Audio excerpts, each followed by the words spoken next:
Assalamualaikum warahmatullahi wabarakatuh. Alhamdulillah kembali lagi bersama saya dengan saya Sandika Wahyuni Nasution dari Universitas Malik Saleh dengan 180 150 094 dari kelas A4 jurusan elektro. Nah, video ini kita up lagi nih. Kita masih di buku yang sama, kita gunakan itu di buku Medan Elektromagnetik seri berpus tahun. Dan di video kali ini juga kita akan bahas bab 12-nya. Ya, sabar kan seperti apa penjelasan di bab 12 ini? Mari kita bahas.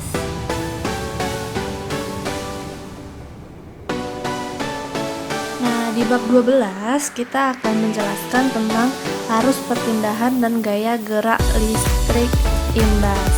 Nah, di bab 12 kita juga akan menjelaskan 5 subbab yang bakal kita bahas, yaitu ada subbab yang pertama arus perpindahan, yang subbab kedua itu ada perbandingan JC terhadap JD, yang ketiga ada hukum Faraday, dan yang keempat ada penghantar yang bergerak dalam medan yang tak bergantung waktu, yang kelima ada penghantar yang bergerak dalam medan yang berubah.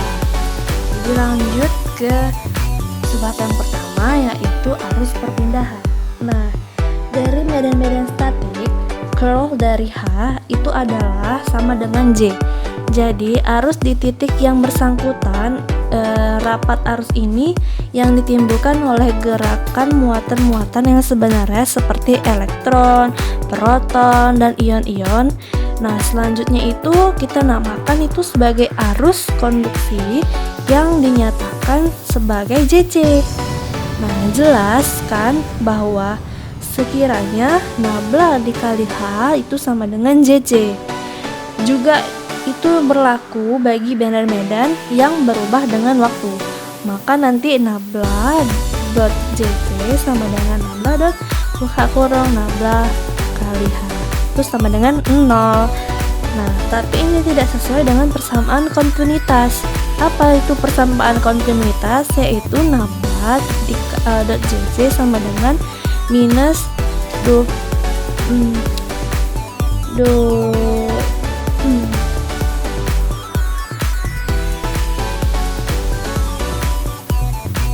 per T. Ya.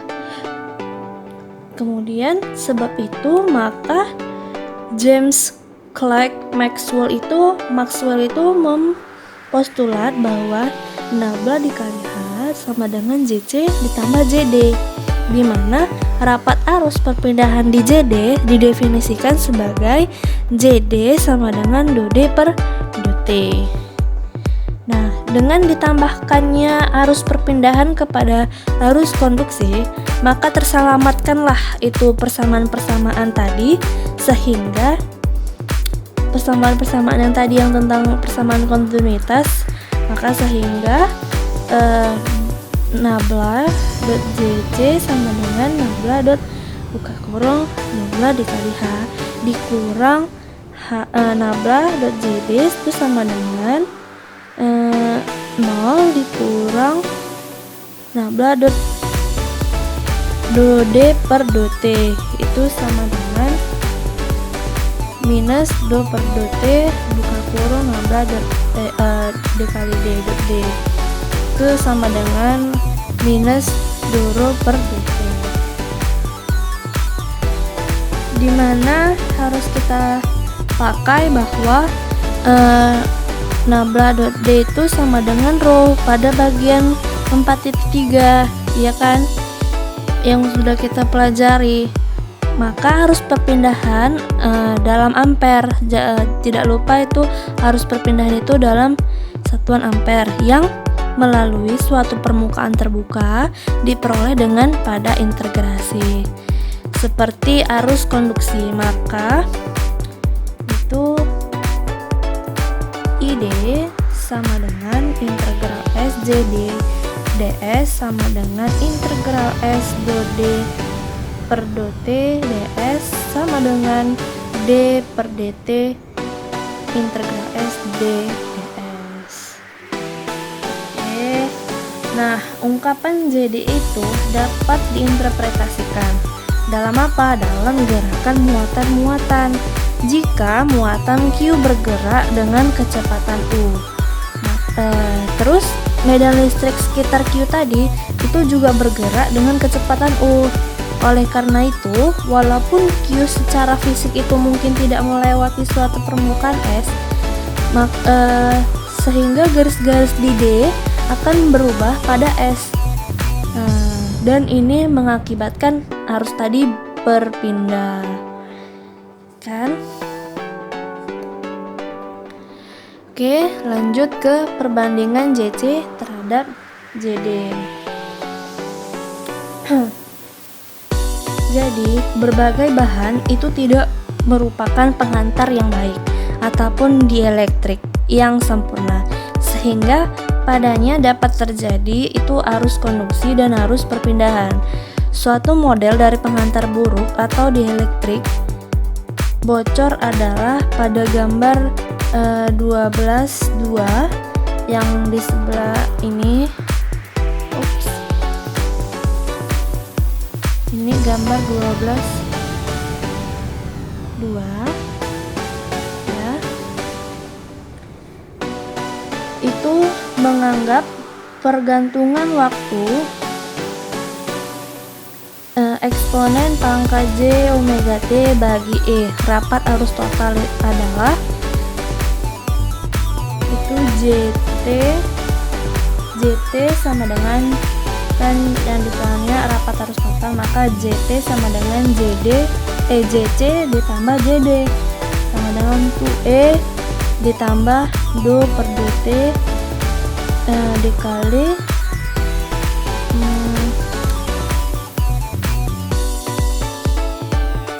elemen E, maka sama dengan 2E ditambah J omega elemen E. Dari mana?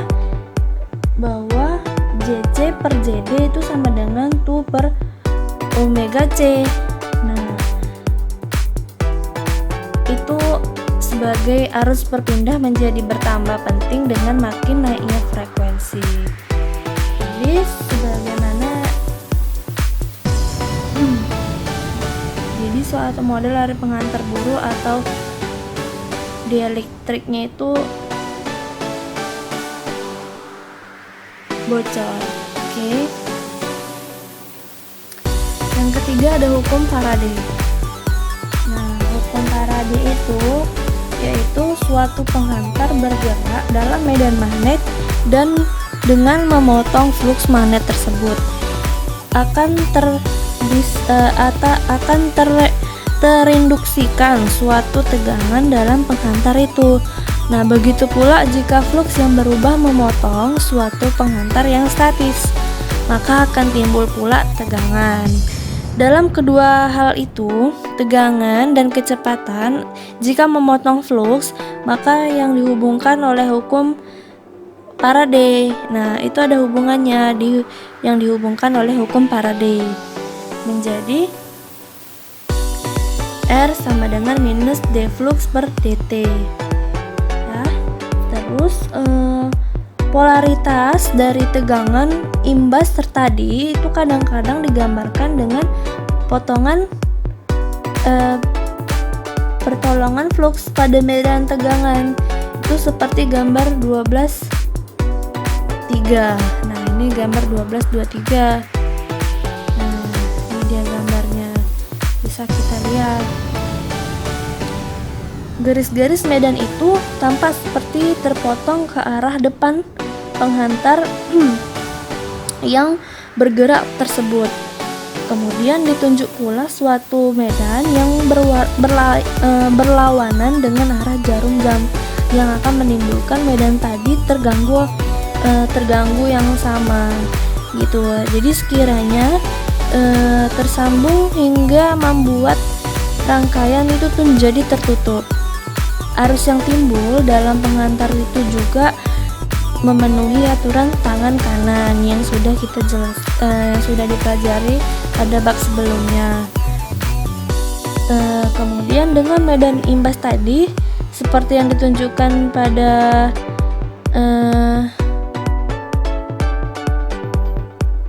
seperti yang ditunjukkan pada arah arus yang melalui rangkaian luarnya.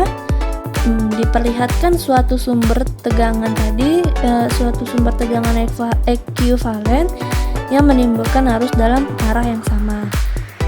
Untuk tanda negatif dalam hukum Faraday yang tadi, yang R sama dengan minus D flux per dt, dapat diterangkan dengan menuliskan kembali dalam bentuk integral. Nah, menjadi integral SC E dl sama dengan integral S d ds.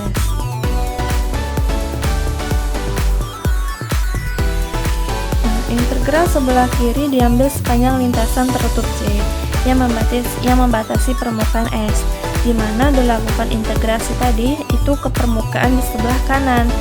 Nah, suatu arah positif itu ditentukan untuk C dan arah normal ds itu kemudian ditetapkan pula dengan memakai aturan tangan kanan.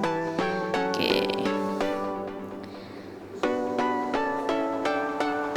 Nah, integral sebelah kiri diambil sebagai di sepanjang lintasan tertutup C yang membatasi permukaan S, di mana dilakukan integrasi permukaan di sebelah kanan.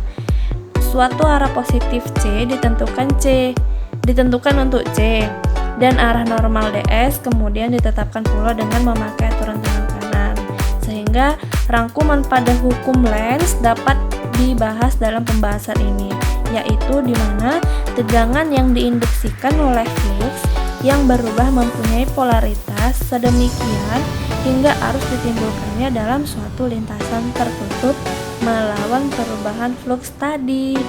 Nah, itu dia pembahasan dalam rangkuman hukum Lenz.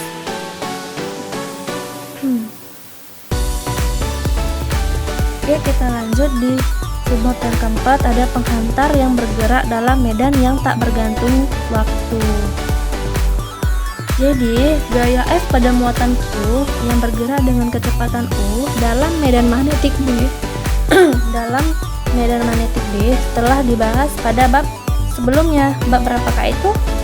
Nah, bab 10, di mana bahwa gaya sama dengan muatan dikali kecepatan dikali medan magnetik, atau F sama dengan Q buka kurung U dikali B. Nah, suatu medan listrik itu gerakan dari medan listrik tadi itu mesional atau electric field dapat kita definisikan sebagai gaya persatuan muatan, menjadi IM sama dengan gaya per muatan atau sama dengan kecepatan dikali medan magnetik. Jika suatu penghantar tadi yang mengandung sangat banyak muatan bebas yang bergerak dalam medan, menimbulkan perbedaan tegangan di antara kedua ujung penghantar yang besarnya bergantungan pada orientasi pada EM. Nah, terhadap penghantar itu, maka tegangan ujung A terhadap ujung B penghantarnya adalah menjadi VAB sama dengan integral batas bawahnya B batas atasnya A EM DI sama dengan integral batas bawah B batas atas A U dikali B DI.